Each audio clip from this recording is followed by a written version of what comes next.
Hello everyone, my name is Geeta and welcome to my YouTube channel. जो हम chapter पढ़ रहे थे वो पढ़ रहे थे laws of motion. Laws of motion में ही आज हम फ्रिक्शन के टॉपिक को पढ़ेंगे। इसमें हम पढ़ेंगे कि फ्रिक्शन क्या होता है, फ्रिक्शन कितने टाइप का होता है, इसकी एप्लीकेबिलिटी क्या है, इससे रिलेटेड टर्मिनोलॉजी क्या है ना। ये सब हम इस चैप्टर में कवर करेंगे। और तो सबसे पहले स्टार्ट करते हैं फ्रिक्शन। देखिए फ्रिक्शन क्या होता है, जैसे डेली भाषा में भी इसको हिंदी में बोलते हैं घर्षण।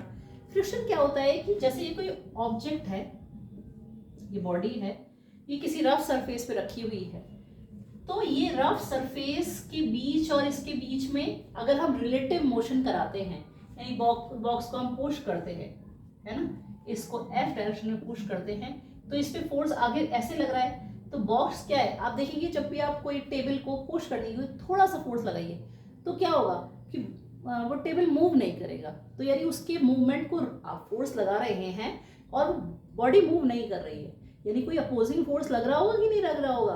अगर अपोजिंग फोर्स नहीं लग रहा होता तो बॉडी सिट से मूव कर जाती, ऐसे झपाक आगे जाती, लेकिन ऐसा नहीं हो रहा है, बॉडी रुक रही है ना। फिर आप फोर्स और बढ़ा देते हैं तो फिर आप देखते हैं आप फिर भी बॉडी मूव नहीं करती, जैसे अलमीरा को आपको मूव कराना है ना। तो यानी उसके मोशन को अपोज कर रहा है, यानी दो बॉडीज के बीच में, ये बॉडी यहाँ रखी है और ये सरफेस है, इनके बीच में क्या है, इन दोनों के रिलेटिव मोशन को, कि ये टेबल या ये अलमीरा आगे की तरफ ना जाए, इसके लिए एक अपोजिंग डायरेक्शन में एक फोर्स लग रहा है, जिसको ही हम क्या बोल रहे हैं, फ्रिक्शन फोर्स। Friction force. और ये क्या है, दोनों बॉडी कांटेक्ट में होनी चाहिए। तो क्या है, whenever there is a relative motion, यानी जब भी दो बॉडीज कांटेक्ट सरफेस के बीच में रिलेटिव मोशन होगा तो क्या होगा, एक फ्रिक्शन फोर्स काम करेगा। इसी को ही हम क्या कहते हैं, ये जो जिसकी प्रॉपर्टी क्या होगी, जो मोशन को क्या करेगा, अपोज करेगा। और ये क्या होता है, अपोजिट डायरेक्शन में होता है अप्लाइड फोर्सेस के, है ना। तो ये फ्रिक्शन फोर्स की डेफिनेशन है बेसिक सी। अब देखिए फ्रिक्शन फोर्स के टाइप भी होते हैं, टाइप्स, है ना, टाइप्स। एक होता है स्टैटिक फ्रिक्शन और दूसरा होता है काइनेटिक। एक होता है स्टैटिक फ्रिक्शन और दूसरा काइनेटिक फ्रिक्शन। अब देखिए ये बॉडी इस पे रखी है, ये सरफेस है, रफ सरफेस है, और इन दो इस बॉडी और इस सरफेस, ये दोनों कांटेक्ट में हैं, ये एक दूसरे के बीच में एक रिएक्शन फोर्स लगाएंगे। इस पे ऐसे लगेगा तो ये बॉक्स सरफेस पे अपोजिट डायरेक्शन में लगाएगा। इस जो कांटेक्ट फोर्स है इन दोनों के बीच में, इसको रिजॉल्व कर लीजिए, दो पार्ट में रिजॉल्व होगा। एक तो वर्टिकल पार्ट, यानी आर का परपेंडिकुलर पार्ट, जिसको हम बोलते हैं नॉर्मल रिएक्शन। इसी आर का ये वाला पार्ट, यानी हॉरिजॉन्टल पार्ट, पैरेलल पार्ट, इसको क्या बोलेंगे, फ्रिक्शन। ये पहले भी हमने सीखा था, है ना, जब हम इसको आगे, जब स्मूथ सरफेस के केस में हम पढ़ते थे तो जो रिएक्शन के परपेंडिकुलर पार्ट को पढ़ते थे, लेकिन स्मूथ सरफेस थी तो हॉरिजॉन्टल वाला पार्ट हम जीरो कंसिडर कर रहे थे, क्योंकि यहाँ तो कोई फोर्स ही नहीं लगेगा। लेकिन जब सरफेस रफ आना शुरू हो जाएगी तो हम हॉरिजॉन्टल पार्ट को भी कंसिडर करेंगे, और उसकी वजह से जो कंपोनेंट आएगा उसको हम क्या बोलेंगे, फ्रिक्शनल फोर्स। ठीक है, तो ये बात हो गई हमारी फ्रिक्शनल फोर्स की। फ्रिक्शनल फोर्स को F से डिनोट करते हैं, ठीक है। तो स्टैटिक फ्रिक्शन यानी Fs और काइनेटिक फ्रिक्शन यानी K for kinetic, S for static. अब देखिए स्टैटिक फ्रिक्शन कब एप्लीकेबल होता है, कब अप्लाई होता है, और काइनेटिक फ्रिक्शन कब अप्लाई होता है। जो स्टैटिक फ्रिक्शन है, स्टैटिक वर्ड्स क्या मतलब है, स्टैटिक वर्ड का मतलब ये है कि स्टेशनरी, यानी जस्ट बिफोर द मोशन तक ये अप्लाई होता है। यानी कोई ऑब्जेक्ट है, यही बॉडी ले लेते हैं हम, है ना, यही बॉडी ले लेते हैं। इस बॉडी पे आपने कोई फोर्स लगाया, ऐसे खींच रहे हैं सपोज फोर्स से, तो सपोज ये F0 है, इनिशियल में 0 न्यूटन है, तो यानी फोर्स, एक फ्रिक्शन फोर्स भी कुछ नहीं लगेगा, यानी ये क्या है, सेल्फ एडजस्टिंग है ना। जैसे ये F0 हो गया तो ये क्या है, ये स्टैटिक फ्रिक्शन क्या है, ये भी 0 है, ठीक है। स्टैटिक फ्रिक्शन है तब तक अप्लाई होता है किसी ऑब्जेक्ट पर जब तक वो ऑब्जेक्ट स्टेशनरी है, just before the motion. Motion के स्टार्ट होते ही हमारा kinetic friction come into play, है ना। तो हमारा क्या है, जैसे, और ये क्या सेल्फ एडजस्टिंग है। आपने फोर्स 0 न्यूटन का लगाया तो ये भी क्या है, स्टैटिक फ्रिक्शन को भी जरूरत नहीं है, ये भी 0 न्यूटन का हो जाएगा। और आपने 1 न्यूटन का फोर्स लगाया तो जो हमारा स्टैटिक फोर्स फ्रिक्शन का फोर्स है वो भी 1 न्यूटन आ जाएगा। ये बात तब तक कर रही हो जब तक बॉडी मूव नहीं करे। अभी भी बॉडी स्टेशनरी है, सपोज मैं 10 न्यूटन का फोर्स लगाती हूँ तब भी बॉडी स्टेशनरी है, यानी इसका मतलब क्या है, हमारा स्टैटिक फ्रिक्शन भी 10 न्यूटन का हो गया, यानी सेल्फ एडजस्ट हो रहा है। जैसे जैसे फोर्स बढ़ा रहे हो वैसे वैसे ये भी बढ़ता जा रहा है। लेकिन जैसे ही आप 11 न्यूटन कर देते हो तब बॉडी मोशन में आना शुरू कर देती है। तब बॉडी अगर मोशन में आना शुरू कर देती है तो स्टैटिक फ्रिक्शन नहीं बच्चों, तब काम करेगा काइनेटिक फ्रिक्शन। तब हम स्टैटिक फ्रिक्शन की बात नहीं करेंगे, फ्रिक्शन फोर्स तब भी होगा लेकिन तब कौन सा होगा, काइनेटिक फ्रिक्शन। और जो ये काइनेटिक फ्रिक्शन होता है स्टैटिक फ्रिक्शन से थोड़ा सा इसकी वैल्यू क्या होती है, कम होती है। अब ये बात हो गई, अभी हम स्टैटिक फ्रिक्शन की ही बात कर रहे हैं, है ना। अभी हम स्टैटिक फ्रिक्शन की ही बात कर रहे हैं। हम ये बात कर रहे हैं कि जो स्टैटिक फ्रिक्शन है इसको एफएस से डिनोट करेंगे और इसकी डायरेक्शन क्या होगी, अपोजिट होगी, है ना। Opposite to the applied forces होगी, नेट अप्लाइड फोर्स। अगर सारे अप्लाइड फोर्सेस का नेट लेंगे और वो इस डायरेक्शन में आ रहा है तो स्टैटिक फ्रिक्शन अपोजिट डायरेक्शन में हो जाएगा। सेल्फ एडजस्टिंग होता है, जस्ट बिफोर द मोशन तक ही अप्लाई होता है। ये बात है हमारी। अब देखिए एक बात आती है लिमिटिंग फ्रिक्शन। लिमिटिंग फ्रिक्शन, अब आप कहेंगे कि लिमिटिंग फ्रिक्शन वाली टर्म क्या है, आप तो स्टैटिक फ्रिक्शन को हमें पढ़ा रहे थे। देखिए जैसे जैसे हम स्टैटिक फ्रिक्शन में हमने जैसे जैसे फोर्स बढ़ाया वैसे ही स्टैटिक फ्रिक्शन की वैल्यू क्या है, बढ़ती गई। लेकिन भाई अगर वो फोर्स बढ़ाते गए फ्रिक्शन बढ़ता गया, फोर्स बढ़ाते गए फ्रिक्शन बढ़ता गया, तब तो कोई बॉडी मूव ही नहीं करेगी, है ना। तो क्या स्टैटिक फ्रिक्शन की क्या है, एक मैक्सिमम वैल्यू होगी, है ना। जब दो ऑब्जेक्ट, ये ब्लॉक है, ये सरफेस पे रखा है, ये ऐसे रखा है, तो ये क्या है, एक मैक्सिमम वैल्यू होगी स्टैटिक फ्रिक्शन की, है ना। उस मैक्सिमम वैल्यू को ही हम क्या कहते हैं, क्या कहते हैं बच्चों, लिमिटिंग फ्रिक्शन, है ना। स्टैटिक फ्रिक्शन की एक मैक्सिमम वैल्यू होगी, उसको ही हम क्या बोलेंगे, लिमिटिंग फ्रिक्शन। अब देखिए जो फ्रिक्शनल फोर्स है वो डायरेक्टली प्रोपोर्शनल होता है नॉर्मल रिएक्शन की, ये ध्यान रखिएगा, ठीक है। और जब प्रोपोर्शनलिटी कांस्टेंट, जब प्रोपोर्शनलिटी साइन हटाते हैं तो इक्वल टू लगाते हैं हम, और जब इक्वल टू लगाते हैं तो एक कांस्टेंट भी आता है।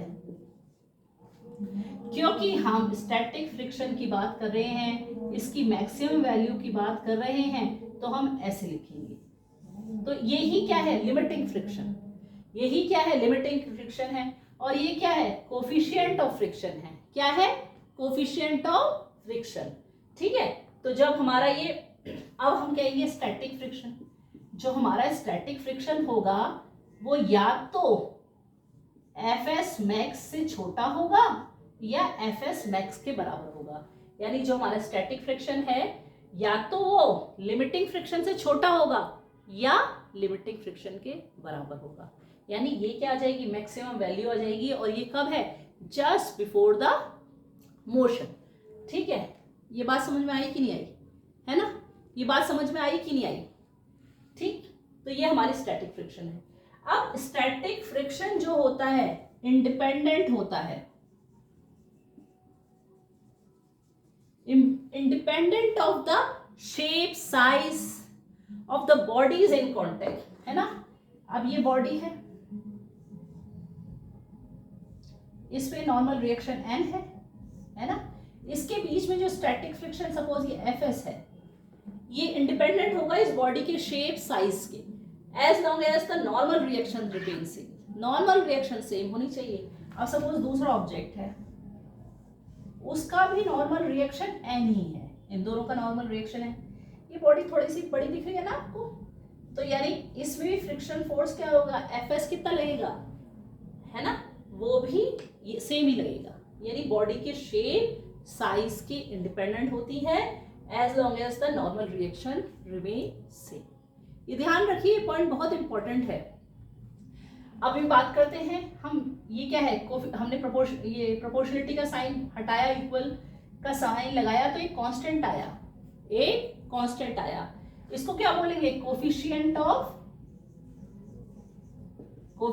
Of static friction. ये क्या है? कोफिशिएंट ऑफ स्टैटिक फ्रिक्शन है। स्टैटिक फ्रिक्शन का क्या है? ये कोफिशिएंट है। ठीक है। अब स्टैटिक फ्रिक्शन की भी कोफिशिएंट की कुछ प्रॉपर्टीज होती हैं, वो देख लेते हैं क्या होती है, किस पर डिपेंड करता है, किस पर डिपेंड नहीं करता।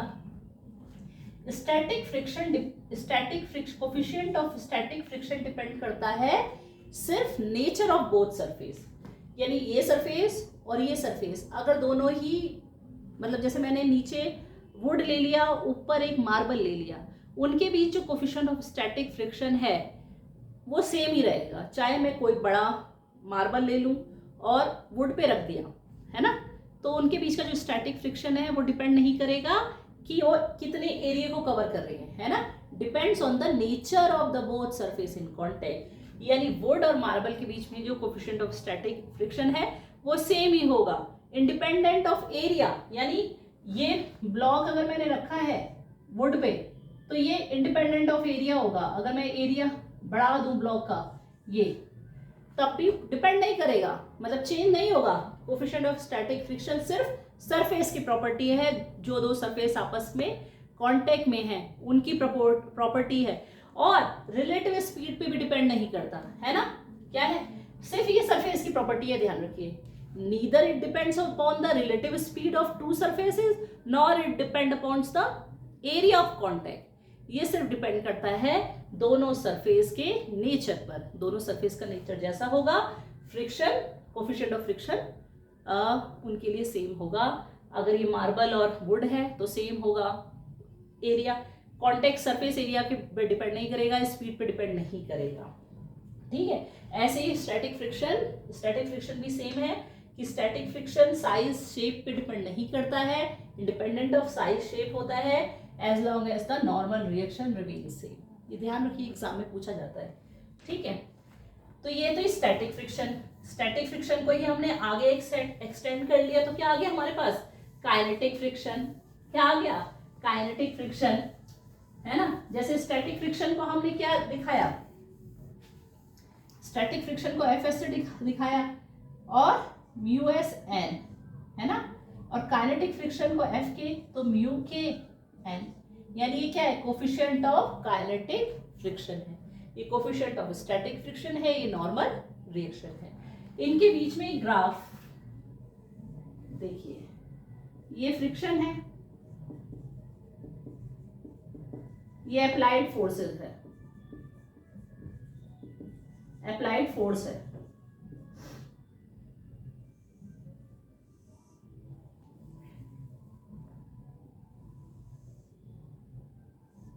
अप्लाइड फोर्स इस डायरेक्शन में लगाया, और ये वाला जो ग्राफ है ये पहले इसके 3 पार्ट देखिए। यहां से स्ट्रेट लाइन चला, ठीक है, फिर एक डिप आया, फिर कांस्टेंट हो गया।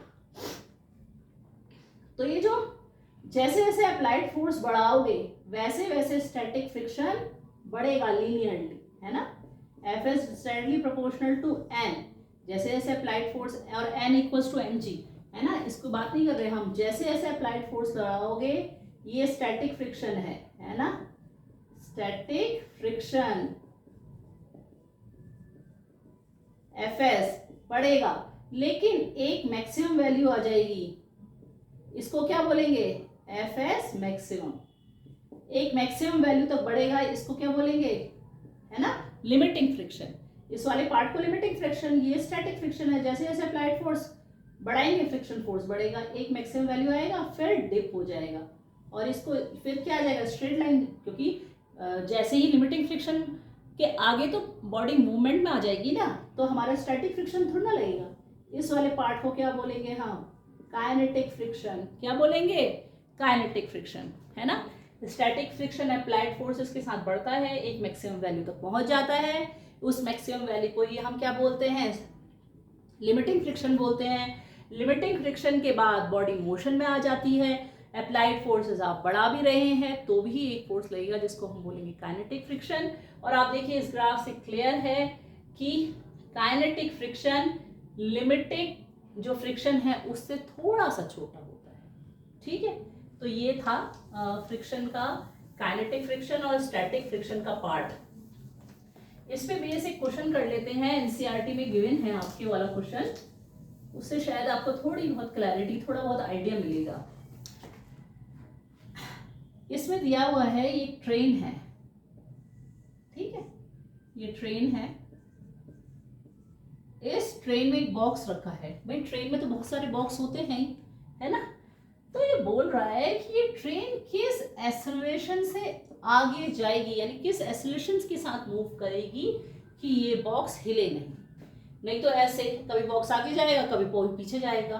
और ये बताया है कि ये जो सरफेस है, इनके बीच में जो static friction, coefficient of static friction है 0.15 है। तो आपको एक्सेलरेशन निकालना है, तो इसका फ्री बॉडी डायग्राम बनाइए। बॉक्स का मास mg नीचे, नॉर्मल रिएक्शन ऊपर। अगर एक्सेलरेशन ऐसे है तो इस पे स्टैटिक फ्रिक्शन ऐसे लग रहा होगा। भाई अगर ये बॉक्स मूव नहीं कर रहा है तो स्टैटिक फ्रिक्शन लग रहा है, और इस पे टोटल फोर्स क्या है, F इक्वल्स टू ma आगे लग रहा है इस बॉक्स पे। तो देखिए क्या आएगा, N is equals to mg और F equals to fs। F कितना है ma और fs क्या बताया था मैंने, म्यू एस एन बताया था ना। तो क्या आ जाएगा म्यू एस एन, और n mg के इक्वल है, तो mu S mg।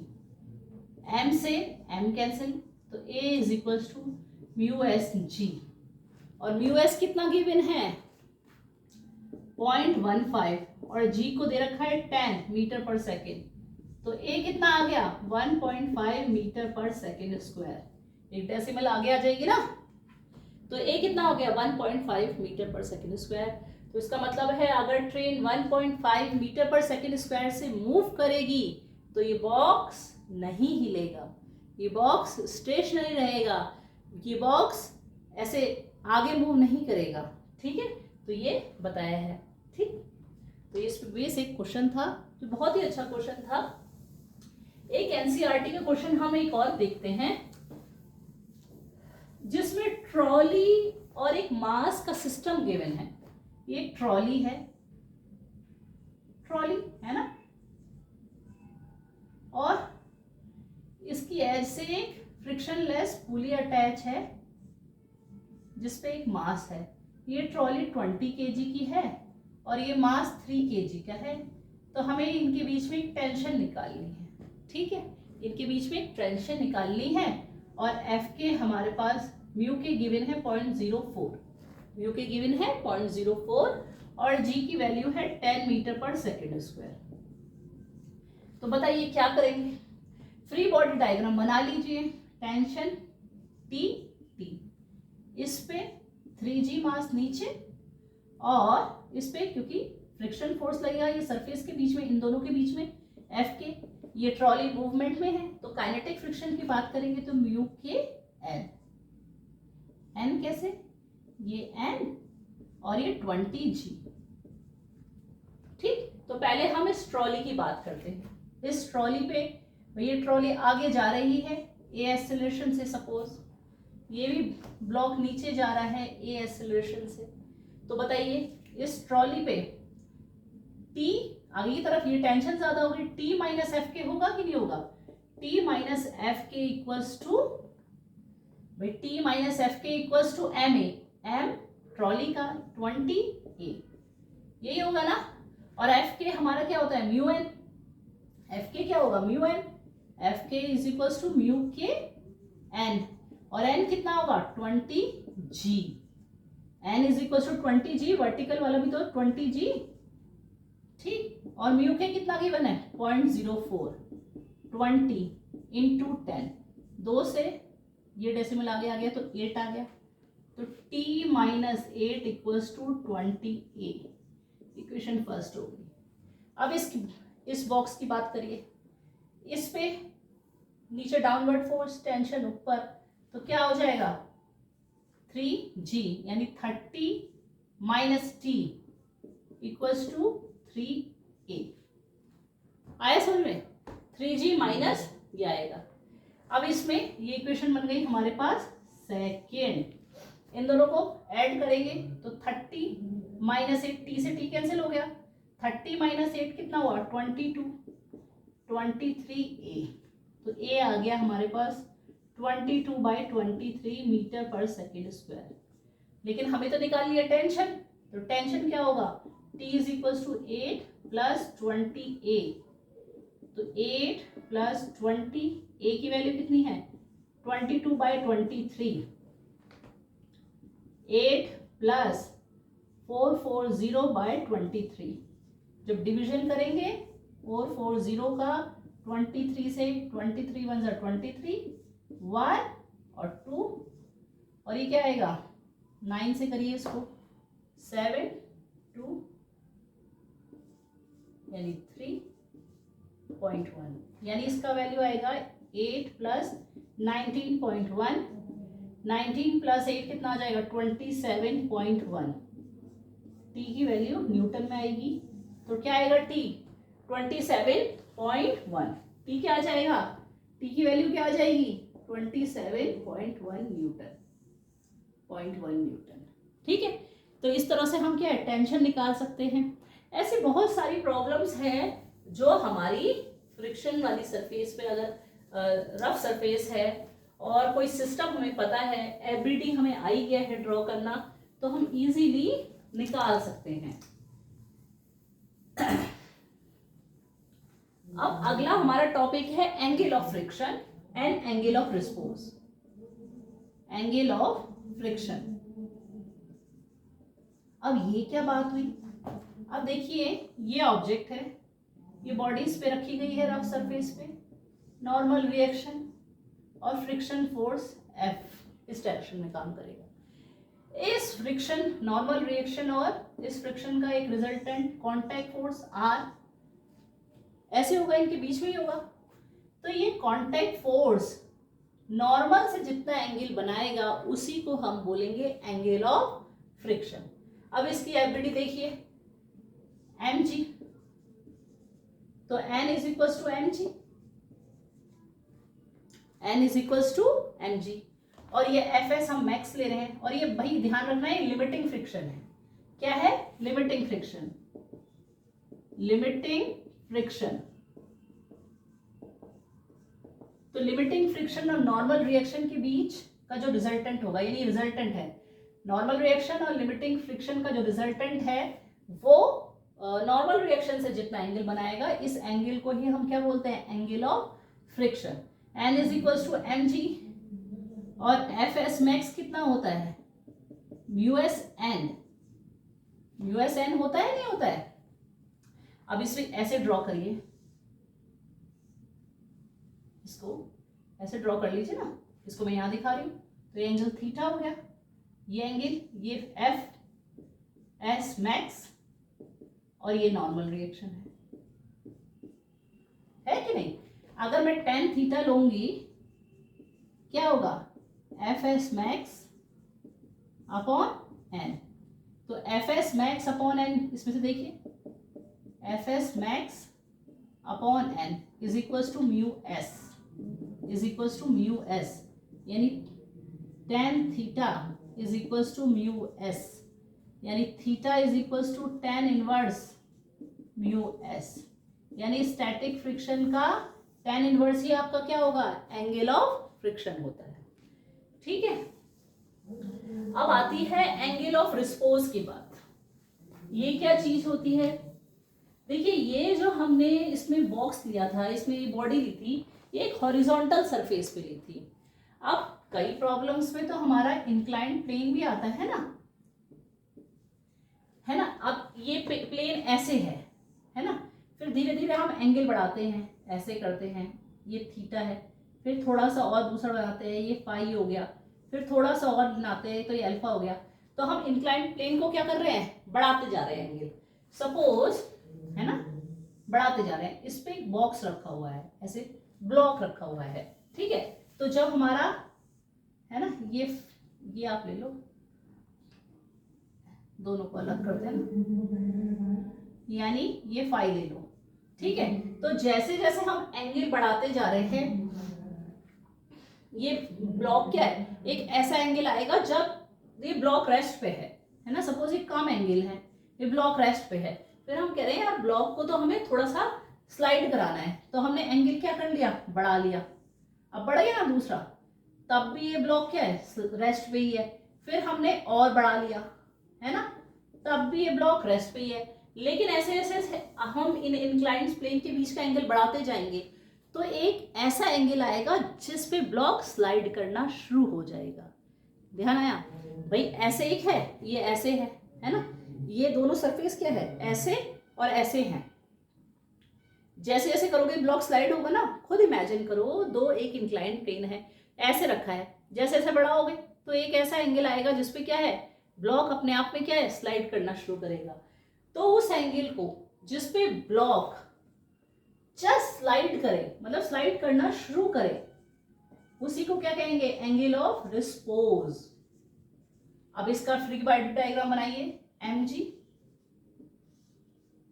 Normal, M G cos phi, और ये क्या आएगा, एम जी साइन फाई, और ये होगा फ्रिक्शन फोर्स, ये क्या होगा, फ्रिक्शन फोर्स।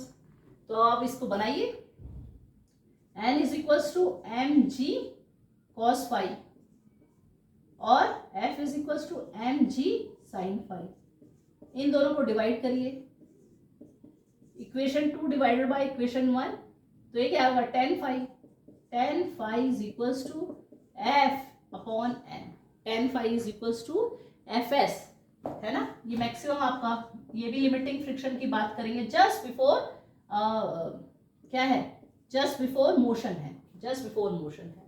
तो एफ एस क्या होता है, mu S N upon N, यानी म्यू एस, यानी tan phi is equals to क्या हो जाएगा, mu S, tan phi is equals to क्या हो जाएगा, म्यू एस।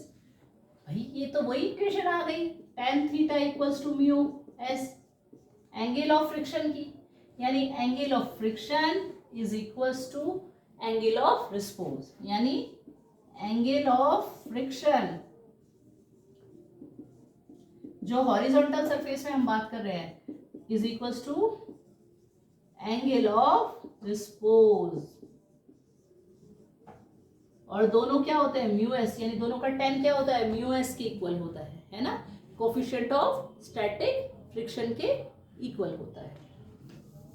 एक इंक्लाइंड प्लेन का क्वेश्चन और करते हैं, जिससे आपको थोड़ी बहुत क्लैरिटी आएगी कि एनसीईआरटी का 5.8 या 5.9 का क्वेश्चन है, ठीक है। तो हमारे पास ये इंक्लाइंड प्लेन है जो 5+15 डिग्री के एंगल पे रखा हुआ है, ठीक है। इस पे एक ब्लॉक रखा है हमने, और इस पे इसका मास mg ऐसे काम करेगा, ठीक है। तो हमें बताना है इसका मास mg ऐसे काम करेगा, और ये क्या है, 15 डिग्री के एंगल पे रखा है, तो नॉर्मल रिएक्शन है mg cos फाई, और ये क्या होगा, mg sin फाई। तो हमें बताना है कि ये म्यू एस कितना होगा, म्यू एस कितना होगा। तो और हमें एंगल ऑफ रिस्पोज दिया हुआ है phi is equal to 15 degree, 15 degree पे ये जस्ट मोशन की अवस्था में आ रहा है।